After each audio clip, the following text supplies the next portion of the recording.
AudioJungle. Algérie, les transporteurs rejettent les cahiers des charges.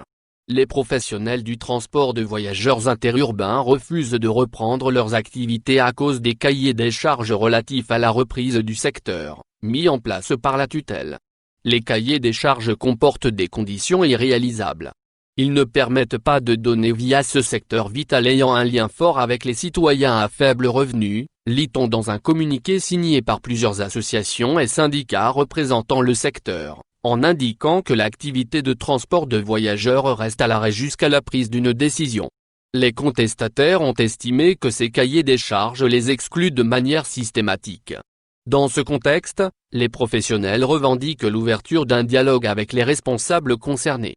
Nous demandons l'ouverture d'un dialogue sérieux avec les parties prenantes afin de sortir de cette crise, souligne-t-on.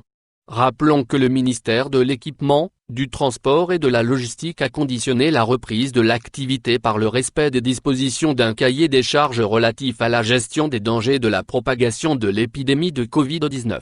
Ce cahier des charges comporte une série de mesures et de dispositifs préventifs à respecter strictement par les transporteurs, les responsables des gares, les employés ainsi que les voyageurs afin d'offrir des services sûrs, garantissant la sécurité et la santé de tous, en plus de limiter la propagation de la contagion du virus.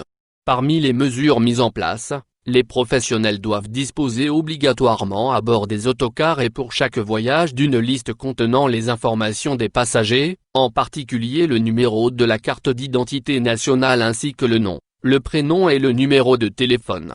Cette liste doit être faite en 3 copies par les guichetiers des gares routières à savoir le bureau de vente de tickets pendant l'opération de vente des tickets de voyage. Ainsi, la première copie sera présentée aux responsables de la gare routière, la deuxième au conducteur de l'autocar alors que la troisième copie sera gardée par le guichet.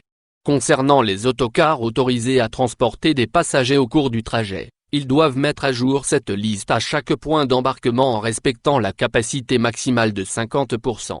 Par ailleurs, l'entreprise du transport doit garder toutes les listes et les archiver de durée d'un mois minimum après la date de chaque voyage.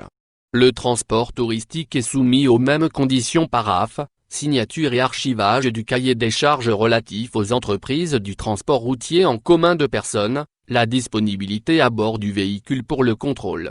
Les professionnels doivent respecter le taux de 50% maximum de la capacité du véhicule et disposer du numéro de la carte d'identité nationale et le numéro de téléphone des voyageurs. N'oubliez pas abonnez-vous à notre chaîne Info Électro et activez les notifications pour recevoir nos publications en temps réel.